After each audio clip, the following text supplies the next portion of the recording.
बच्चों, मैं शैलेंद्र श्री गुरु Govind Singh high school Patna city से आप लोगों को क्लास 10th का मैथमेटिक्स पढ़ाने वाला हूं, जिसमें चैप्टर 7 का कोऑर्डिनेट ज्योमेट्री का पार्ट 1 मैं पहले बता दिया था और आज जो है पार्ट 2 बताने वाला हूं। तो चलिए आज शुरू किया जाए। तो देखिए यहाँ पे पार्ट 1 में जो है जहाँ तक पॉइंट बता दिए थे, उसके बाद फिर कुछ एग्जांपल्स थे और क्वेश्चंस बनाने थे। तो उस क्वेश्चंस जो है कुछ बच्चे लोग भेजे भी हैं, तो आप लोग भी जो नहीं देखे हैं वो देख लें और उसके बाद जो है शुरू करें। तो आज जो है दूरी सूत्र बताने वाले हैं। दूरी सूत्र कहने का मतलब ये हुआ कि दो बिंदु का निर्देशांक दे दिया जाएगा और उस दो बिंदु का दूरी पूछा जाएगा, मतलब दोनों बीच की दूरी कितनी है, मतलब डिस्टेंस पूछा जाएगा। तो देखिए यहाँ पे कुछ ग्राफ बनाए हुए हैं। ये आपका ग्राफ देख रहे हैं, ये एक्स एक्सिस हुआ, यहाँ ये मूल बिंदु हुआ, एक्स एक्सिस, वाई एक्सिस ये हुआ, और ये इस तरफ जो चला गया तो एक्स डैश हो गया, और ये वाई है तो वाई डैश हो गया। तो थोड़ा आप ध्यान दें कि जैसे ये पी और क्यू दो बिंदु हैं और पी का निर्देशांक x1, y1 है और क्यू का निर्देशांक x2, y2 है और इसके बीच की दूरी निकालना है। तो दूरी निकालने के लिए अगर ग्राफ में आप इन दोनों की दूरी निकालेंगे तो इससे पहले एक जो है इस तरह का रचना करते हैं कि वो त्रिभुज बन जाता है। तो देखिए यहाँ पे ये बिंदु जब यहाँ से यहाँ मिलाते हैं तो अगर ये एक्स अक्ष के मतलब ये इस अक्ष पर अगर सीधी लंब अगर खींचा जाए और पी बिंदु से ए बिंदु पर मतलब खींचा जाए तो इस तरह का आकृति बनती है। तो देख रहे हैं कि इस तरह से यहाँ पे भी एक पॉइंट बन रहा है जिसको हम आर कह रहे हैं, ठीक है। तो पी क्यू आर क्या एक समकोण त्रिभुज हो सकता है? थोड़ा ध्यान से देखें, पी क्यू आर एक समकोण त्रिभुज है और इस समकोण त्रिभुज में हमको निकालने का मतलब ये होगा कि डिस्टेंस कब निकलेगा। देख रहे हैं कि समकोण त्रिभुज में ये जो पी क्यू है, ये जो डिस्टेंस है वो क्या है, एक कर्ण है। तो बस इसी चीज़ को फॉर्मूला पे हमको पुट करना है। तो इससे पहले कुछ पॉइंट को समझ लें। जैसे यहाँ से यहाँ देखिए, ये जो दूरी है मूल बिंदु से बी की जो दूरी है वो क्या होगा, x2 होगा। मूल बिंदु से ए की जो दूरी है वो क्या होगा, x1 होगा। उसी तरह अगर बिंदु ए का निर्देशांक देखा जाए तो x1, 0, क्योंकि y का तो वैल्यू होगा नहीं, 0 हो जाएगा, और उसी तरह x2 0 हो जाएगा। उसी तरह p का देखें तो अगर देखा जाए p का बिंदु तो p का निर्देशांक क्या होगा, यहाँ से यहाँ का पहले x का नियामक लिखते हैं तो x1 हो गया। फिर यहाँ से यहाँ का जो दूरी है वो आपका y1 है, तो इस बिंदु का निर्देशांक क्या होगा, x1, y1। उसी तरह क्यू का क्या होगा, ये जो दूरी है वो क्या है, y2 है, और ये जो दूरी है वो क्या है, x2 है, x2, y2। तो चलिए अब देखिए समकोण त्रिभुज पी क्यू आर में। अब पी क्यू आर में कैसे बनता है थोड़ा ध्यान दे, तो समझिए थोड़ा। पी क्यू आर में तो थोड़ा आपको पता है कि समकोण त्रिभुज में एक चीज़ तो ये फॉर्मूला आपको पता होगा पहले से कि कर्ण स्क्वायर बराबर होता है क्या, लंब का स्क्वायर प्लस आधार का स्क्वायर। तो बस यही कर्ण है। कर्ण है क्या, तो कर्ण यहाँ पे देखें पी क्यू जो है यही आपका कर्ण हो जाता है। मिस कहने का मतलब ये पी क्यू स्क्वायर हो गया। और लंब है क्या, तो लंब देखिए ये है।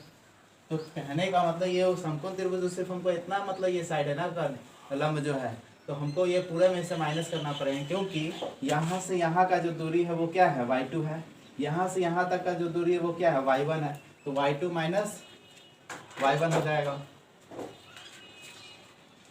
y2 माइनस y1 का स्क्वायर। उसी तरह आधार का अगर देखा जाए तो ये पूरी दूरी क्या है, x2 है, और ये दूरी क्या है, x1 है।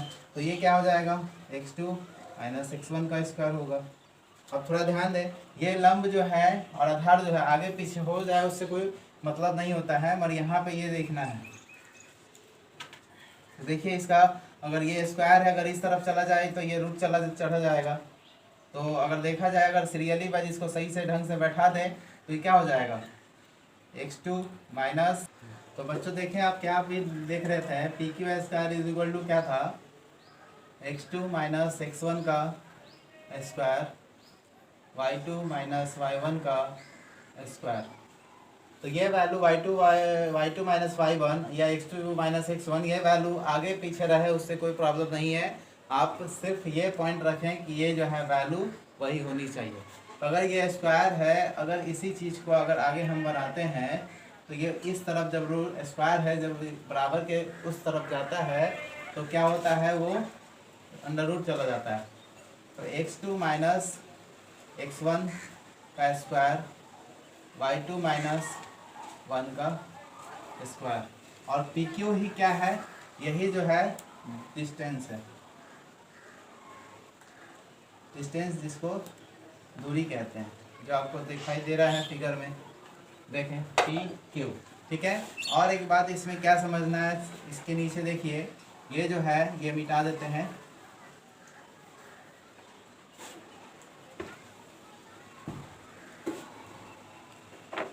देख रहे हैं यहाँ पे। और भी क्या होगा, हम अभी आपको बताएं कि आगे पीछे रहे उससे कोई मतलब नहीं। एक और चीज़ कभी कभी क्या होता है कंफ्यूजन के लिए कि x2 यहाँ पे है और x1 बाद में है, तो उससे कोई डिफरेंस नहीं पड़ेगा।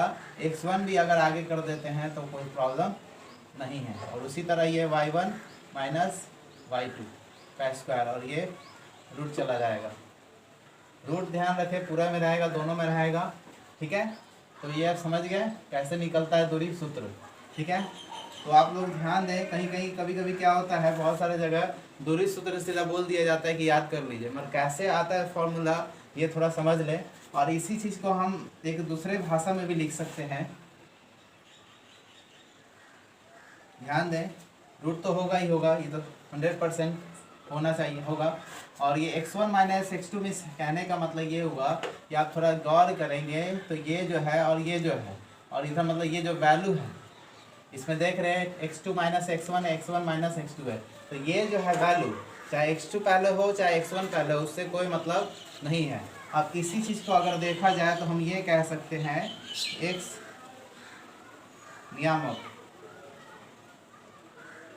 नियामक का अंतर का स्क्वायर प्लस y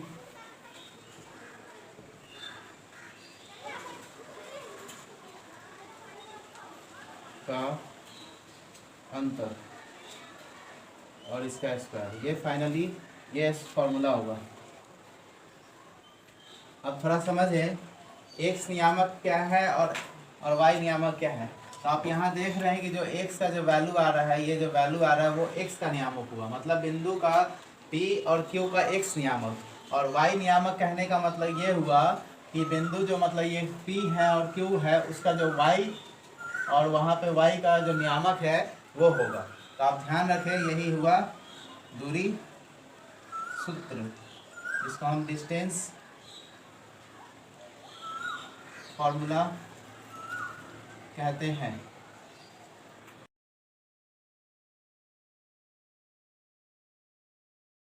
तो बच्चों ध्यान दें, जो दूरी सूत्र बताए हैं उसमें कुछ शर्तें हैं, तो वो शर्तें ध्यान दें। कंडीशंस ऑफ डिस्टेंस फार्मूला दूरी सूत्र के साथ। तो पहला जो शर्त है ये आपका कि जब किसी बिंदु का दूरी मूल बिंदु से पूछा जाएगा कि इससे मूल बिंदु से उस बिंदु के बीच की दूरी क्या है, तो उसके लिए ये फार्मूला देखें। ओ जो है ये क्या है, मूल बिंदु है, और पी जो है कोई बिंदु दिया हुआ है। तो देखें तो सबसे पहले ये बताएं आप अभी जो पढ़े आप distance formula, distance is equal to क्या पढ़े, जो फार्मूला होता है x2 माइनस x1 का square plus y2 minus y1 का स्क्वायर। ठीक है। अब कोई भी फार्मूला दोनों में से यूज़ कर सकते हैं। अगर इस फार्मूला पे अगर ये बैठाते हैं तो थोड़ा ध्यान दें, दूरी क्या होगा, दूरी पहले दूरी ही रहने दें। डिस्टेंस इज इक्वल टू हो जाएगा आपका रूट अंडर हो जाएगा x2। x2 क्या है यहाँ पे, x2 की जगह पे यहाँ पे ये आ गया मिस x1, तो आ जाएगा x1। और x1 क्या है यहाँ पे 0 है, ये जो वैल्यू है ये x1 हुआ और ये y1 हुआ। और यहाँ इसके लिए ये x2 और y2, ये दोनों जो चीज़ है ये सूत्र से के द्वारा जो बताए थे, सूत्र के अनुसार, सूत्र के अनुसार, और बिंदु वास्तविक में ये है, आप ध्यान देंगे।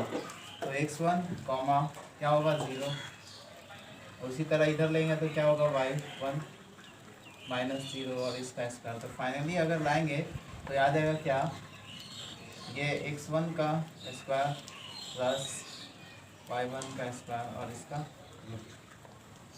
यही है डिस्टेंस फॉर्मूला। कहने का मतलब ये हुआ कि अगर कोई बिंदु मूल बिंदु से पूछा जाए कि कोई बिंदु का दूरी, तो डायरेक्ट आप इतना ना करें, डायरेक्ट ये फार्मूला का यूज़ करें। जो डिस्टेंस है root equal to root under X 1 का स्क्वायर प्लस y1 का स्क्वायर। जिस कहने का मतलब जो बिंदु है और जो बिंदु दूसरा जो बिंदु दिया हुआ है, जैसे P बिंदु जो दिया हुआ है यहाँ पे, उस बिंदु के x नियामक का स्क्वायर कर दे प्लस y नियामक का स्क्वायर कर दे और उसको जो है रूट अंडर कर दे। यही आपका मूल बिंदु से निकाली हुई दूरी होगी।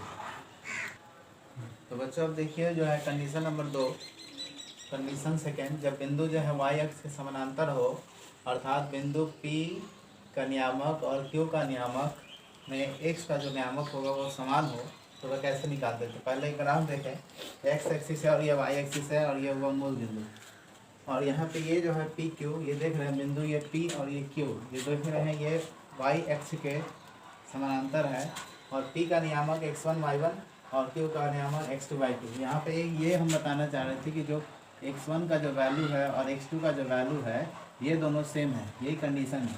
और सिंबल से ध्यान रखेंगे, जो सिंबल होता है आपको पता है कि थर्ड फोर्थ क्वाड्रेंट में एक सब नियामक प्लस होता है, y माइनस होता है, तो उस बिंदु से सिंबल से कोई मतलब नहीं है। सिंबल इस क्वाड्रेंट में होगा, वो सिंबल के साथ आप उस बिंदु का फार्मूला में यूज़ करेंगे। तो देखिए कैसे निकलेगा दूरी। तो यहाँ पे जो है PQ निकालना हो तो PQ इज इक्वल टू आपको पता ही है, सब सिंपल फार्मूला यूज़ कर ले। जैसे सिंपल हम फार्मूला जो बताए हुए हैं x1 माइनस x2 का स्क्वायर, y1 माइनस y2 का स्क्वायर, अब x1 और x2 जैसे है वैसे से पुट करते चले। अब फिर आपको हम बताएं कि x1 और x2 दोनों समान है, इसका मतलब ये हुआ x1 माइनस x1 रख सकते हैं क्योंकि दोनों समान है, और ये स्क्वायर हो जाएगा और इधर y1 माइनस y2 का स्क्वायर हो जाएगा और इसका रूट चढ़ाएंगे। तो क्या ये दोनों सेम है तो क्या होगा, ये 0 हो जाएगा, तो 0 का स्क्वायर 0 ही हो जाएगा और फाइनली ये आ जाएगा y1 माइनस y2 का होल स्क्वायर और इसका अंडर रूट। तो फाइनली ये जो सूत्र आ जाएगा y1 माइनस y2 का स्क्वायर, ये डिस्टेंस। तो बच्चों ध्यान दें, यहाँ तक तो हम बता दिए थे, उसके बाद इसी चीज़ को हम आगे लेके जा रहे हैं। तो PQ मीन्स क्या होगा, ये 0 मीन्स तो ख़त्म ही हो जाएगा और ये आ जाएगा y1 माइनस y2 का होल स्क्वायर और इसका अंडर रूट। और आपको पहले हम बता चुके हैं कि y1 पहले रखे या y2 रखे उससे कोई मतलब नहीं है, y1 का स्क्वायर करें, दोनों सही है, ये भी सही है वो भी सही है। तो सिंपल चीज़ है, आप लोग जो है जब कोई बिंदु दिया हो y अक्ष के समानांतर तो आप डायरेक्ट इस फॉर्मूला का यूज़ करेंगे। बच्चों ध्यान दें, कंडीशन 3 बता रहे हैं, मतलब शर्त जो है वो शर्त बता रहे हैं, मतलब तीसरा दूरी सूत्र का ही चल रहा है ये टॉपिक 7.6 का। तो जब दोनों बिंदुओं एक अक्ष के समानांतर हो अर्थात बिंदु P तथा Q के y नियामक समान हो। समान इस कहने का मतलब ये हुआ कि अगर ग्राफ देखना है, ये बिंदु P हुआ और ये Q हुआ, P का नियामक जो होगा x1, y1 और Q का नियामक जो है x2, y2। तो ये कहने का मतलब ये हुआ कि एक अक्ष के समानांतर, कहने का मतलब ये हुआ कि ये जो दूरी होगा, देख रहे हैं दूरी, जो y का जो वैल्यू होगा इस पॉइंट के लिए हो या इस पॉइंट के लिए हो, दोनों तो सेम होगा। तो वही चीज़ बोलना चाह रहे थे, y1 इक्वल टू y2। तो आइए फार्मूला का यूज़ करते हैं। उसी तरह डिस्टेंस फार्मूला का फार्मूला क्या होता है तो आप लोग भी ध्यान दें, होता है x1 माइनस x2 का स्क्वायर, y1 माइनस y2 का स्क्वायर। तो x1 का वैल्यू जो है वो रहेगा, और यहाँ पे देख रहे हैं ये इस वैल्यू में y1 और y2 ये दोनों इक्वल है, इसी आप देख रहे हैं। तो जब इक्वल है इसका मतलब क्या हो जाएगा, y1 की जगह पे या दोनों में से कोई एक का वैल्यू पुट कर दें। तो फाइनली जब आएगा तो ये क्या होगा, x1 माइनस x2 का स्क्वायर, और ये तो 0 हो जाएगा क्योंकि देख रहे हैं आप क्योंकि दोनों इक्वल है। अब इसी चीज़ को फाइनल जो है ऊपर करते हैं, देखिए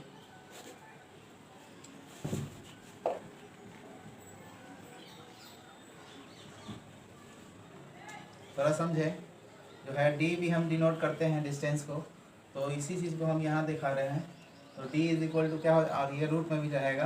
तो फाइनली जो आंसर होगा वो x1 माइनस x2 का स्क्वायर होगा, या इसी को हम या भी कह सकते हैं, मीन्स और भी है, या इसको हम x2 माइनस x1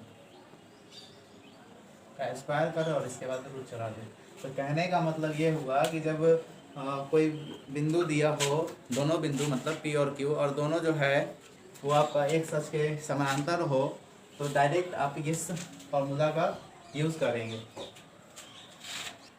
तो बच्चों आप लोग ध्यान दिए, 3 कंडीशन जो है दूरी सूत्र का बता दिए, जिसमें बताएं कि एक जो है मूल बिंदु सा था, दूसरा तो जो था वो एक एक्स के समानांतर था, तीसरा जो था वाई एक्स के समानांतर। तो समानांतर वैल्यू पे आप गौर करेंगे, अगर वाई अक्ष का समानांतर आती है कोई वैल्यू दिया हुआ रहता है क्वेश्चन में, तो वाई अक्ष का है तो वाई के नियामक का जो अंतर का स्क्वायर और उसका अंडर रूट करेंगे वही वो दूरी होगी। अगर एक्स अक्ष का है तो एक्स के नियामक का अंतर का जो है स्क्वायर होगा, उसका अंडर रूट करने के बाद जो आएगी वही आपका दूरी निकलेगा।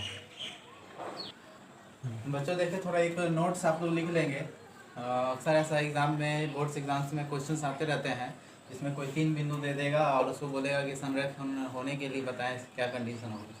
तो कहने का मतलब ये होगा जब 3 बिंदुओं जो है संरेख हो, संरेख कहने का मतलब ये होता है जब 3 बिंदु हैं, कहने का मतलब बिंदु ए, बिंदु बी और बिंदु सी, ये तीनों बिंदु जब एक रेखा पर होती है तो उसको बोलते हैं संरेख बिंदु।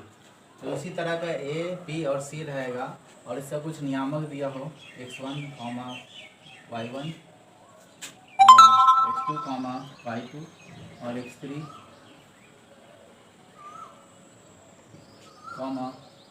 y3। तो इन दोनों की पहले दूरी निकाल लेंगे। बिंदु ए से बी की जो दूरी है ये निकाल लें, ए बी, और उसके बाद जो है जो बी और सी के बीच की दूरी है ये बी सी निकाल लें, और उसके बाद फाइनली एक पूरा दूरी निकालें यहाँ तक का जो आपका दूरी है मीन्स ए और सी। तो कहने का मतलब ये बताना चाह रहे हैं कि आपको ये निकालना पड़ेगा A C equal to A B plus B C. अगर आप ये चीज़ शो कर दिया, मतलब दूरी ए बी जो दूरी है और बी सी जो दूरी है, ये दोनों को जोड़ने पर पूरी जो लंबी जो दूरी है, सबसे बड़ी जो लंबी दूरी होगी उसके बराबर अगर आ गया तो ये बिंदु संरेख होगी। तो बच्चों ध्यान दें, जो हम बताना चाह रहे थे उस चीज़ को आप लिख सकते हैं कि जो भी सबसे लंबी दूरी होगी, सबसे लंबी दूरी अन्य जो शेष दोनों जो दूरी होंगी उन दूरी के योग के बराबर होगी। यही है 3 बिंदु संरेख होने का कंडीशन। तो बच्चों देखें ये तो बता दिए, इसके बाद कुछ जो है कुछ फिगर का मतलब आकृतियों के बारे में आपको हम नोट्स में दे दिएंगे। वो नोट्स में मतलब वो पॉइंट आप एक इमेज रूप में आपको बता दिया जाएगा और वो इस चीज़ को कॉपी में लिख लें। तो आगे जो है ये अब जो है दूरी सूत्र तो ख़त्म हुआ, अब जो है सेक्शन फार्मूला यूज़ करेंगे। सेक्शन फार्मूला का टॉपिक अब शुरू किया जाएगा। तो बच्चों आप ध्यान दें, अगला जो टॉपिक है वो 7.7 है और ये सेक्शन फार्मूला जिसको विभाजन सूत्र के नाम से जाना जाता है। तो आप देखे होंगे कभी कोई बिंदु होती है, कोई सरल रेखा मतलब जो कोई रेखाखंड होता है उस रेखाखंड को काटती है। तो इसमें भी 3 शर्त है। तो पहला जो है वो अंतः से काट सकती है, मतलब उस रेखाखंड के अंदर से कहीं पे काटेगी। दूसरा उसके मध्य से हो सकता है, एकदम बीचों बीच से होकर भी काट सकती है। और तीसरा जो है बाहर से काटेगी। तो यही तीनों के बारे में आप लोगों को हम बताएंगे। तो बच्चों ध्यान दें, कंडीशन फर्स्ट है जब बिंदु अंतर विभाजन करें। तो समझे यहाँ पे ये पहले ग्राफ को देखें, जैसे कोई पी बिंदु है और क्यू बिंदु और इसके अंदर से ये कोई बिंदु जो है इसको जो है कट किया। तो यहाँ पे आर जो है अंतर विभाजन, आर बिंदु का नियामक क्या होगा यही आपको निकालना है। तो ये नियामक निकालने के लिए आप थोड़ा देखें क्या किया, विभाजन जो अंतर अनुपात किया है एम अनुपात एन में विभाजित किया है। तो फॉर्मूला में ये आप गौर करिए, ध्यान रखिएगा कि जो एम है वो पहले आ रहा है और एन जो है उसके बाद आ रहा है। तो दोनों बिंदु का मतलब पी और क्यू का पहला नियामक क्या होता है एक्स। तो कहने का मतलब ये हुआ कि एम का जो गुना करेंगे वो x2 पहले करेंगे, उसके बाद फिर x1 से गुना करेंगे, उसके बाद n ये दूसरा नंबर में है। उसी तरह p और q का जो दूसरा नियामक है मतलब y का वैल्यू उसके साथ y का गुना करेंगे। तो यहाँ पे देखें, तो यहाँ पे अगर समझेंगे तो देख लीजिए और जो हाँ एक और बात ये आप 3 बिंदु में 3 जो है लाइन देख रहे होंगे।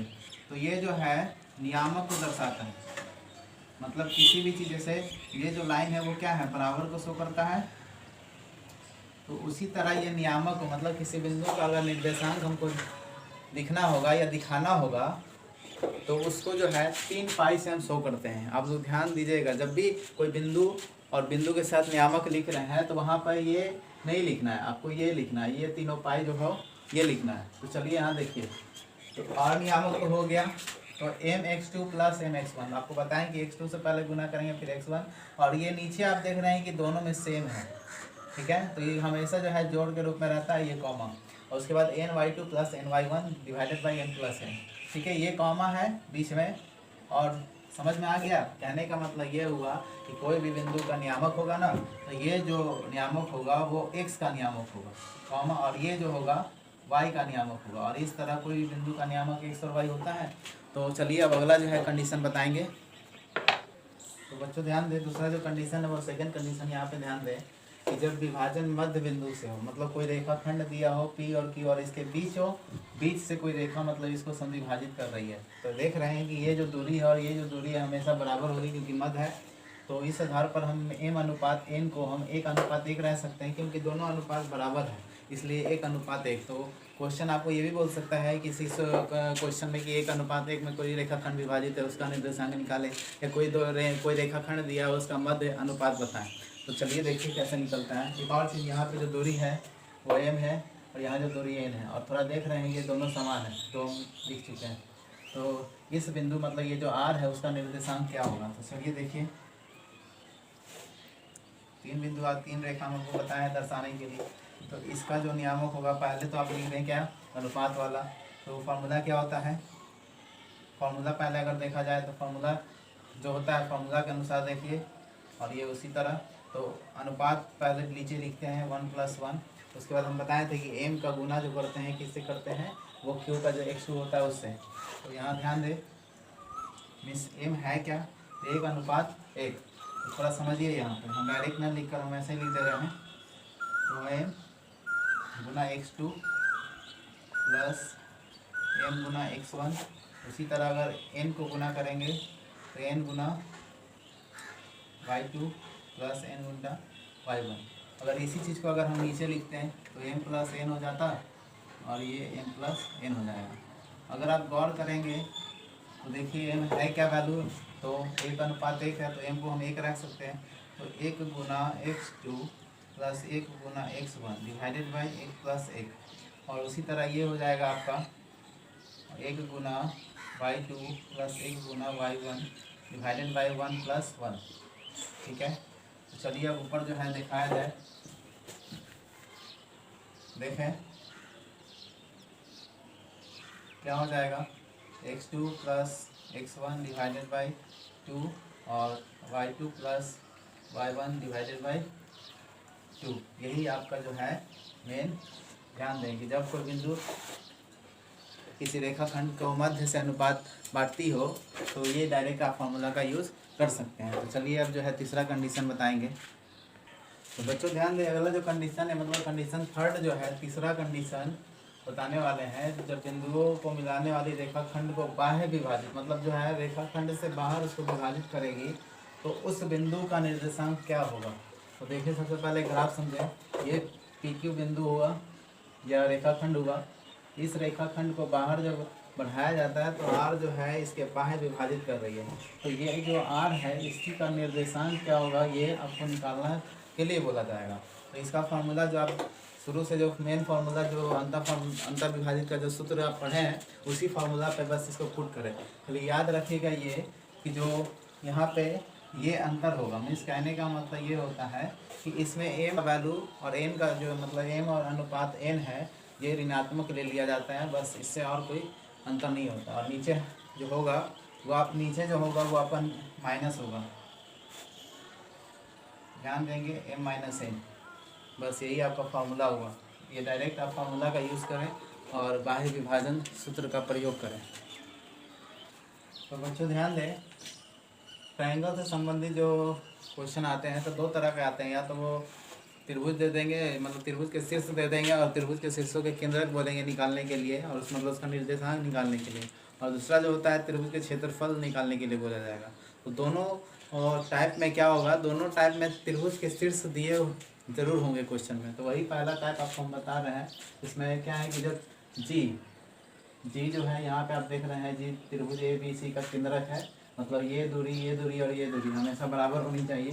तो उसी बिंदु का मतलब जो जी है त्रिभुज के शीर्षों के केंद्रक हों तो उनका नियामक पूछा जाएगा, मतलब जी का नियामक पूछा जाएगा। तो क्या होगा, सिंपल आप जो है x का वैल्यू सबको जोड़ दें। इस कहने का मतलब ये हुआ x1 x2 प्लस x3, ठीक है। उसके बाद ध्यान दें, और जो दूरी तो समान होगा तो इसको जो है 3 से डिवाइड देंगे, और उसके बाद जो है इधर y1 plus y2 plus y3 divided by 3, यही जो हुआ आपका क्या हुआ, केंद्रक का मतलब इस बिंदु का निर्देशांक हुआ। इसको हम ऐसे भी लिख सकते हैं शुरू करने के लिए x, y, वो उससे कोई दिक्कत नहीं है, ये आप फॉर्मूला डायरेक्ट यूज़ कीजिएगा। तो बच्चों ध्यान दें, टाइप 2 जो है बताने वाले हैं त्रिभुज से संबंधित में। तो त्रिभुज की जब शीर्ष दिए हो, मतलब ये पहला शीर्ष, दूसरा शीर्ष, तीसरा शीर्ष, और उनका क्षेत्रफल निकालना हो, तो फिगर आप देख रहे हैं ABC, तो ये पूरा एरिया का आपको क्षेत्रफल निकालना हो तो कैसे निकालेंगे, थोड़ा ध्यान दें।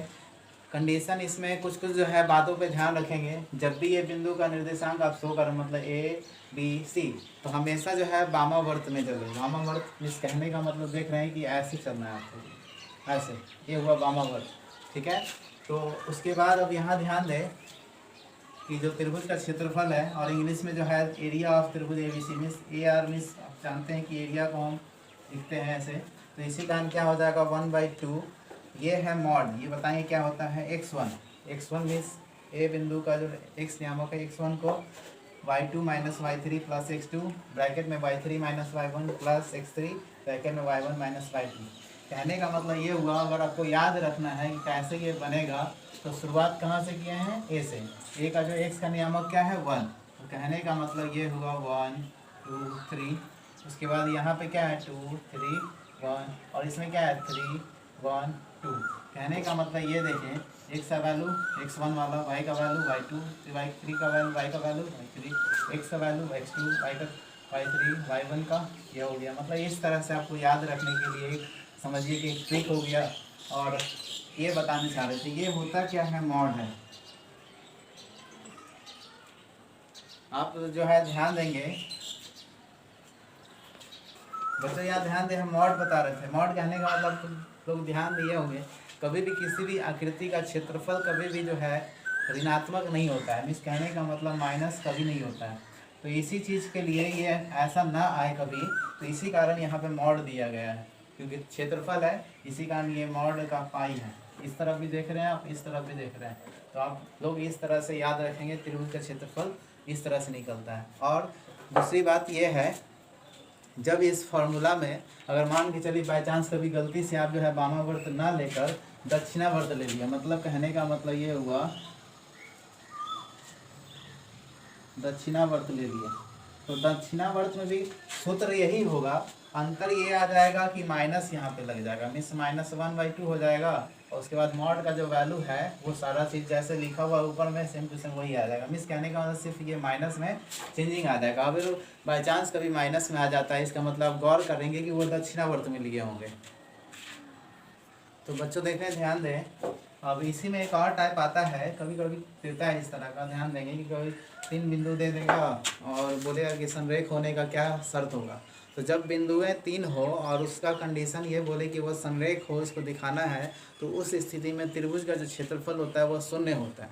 तो यहाँ पे हम लिखें कि जब 3 शीर्षों से बनी आकृति का क्षेत्रफल 0 हो, तो वो तीनों बिंदुएं संरेख होंगी। जैसे हम यहाँ पे त्रिभुज एरिया ऑफ ट्रायंगल ABC लिखे हैं। इसी चीज़ को अगर हम फार्मूला के बेसिस पे अगर लिख दें, तो इसी चीज़ पे अगर थोड़ा ध्यान दें, तो ये फार्मूला क्या होता है, 1/2 होता है, मॉड होता है, उसके बाद क्या होता है x1 और y2 माइनस y3, उसके बाद x2 y3 माइनस y1, और अगला जो होता है वो x3 होता है।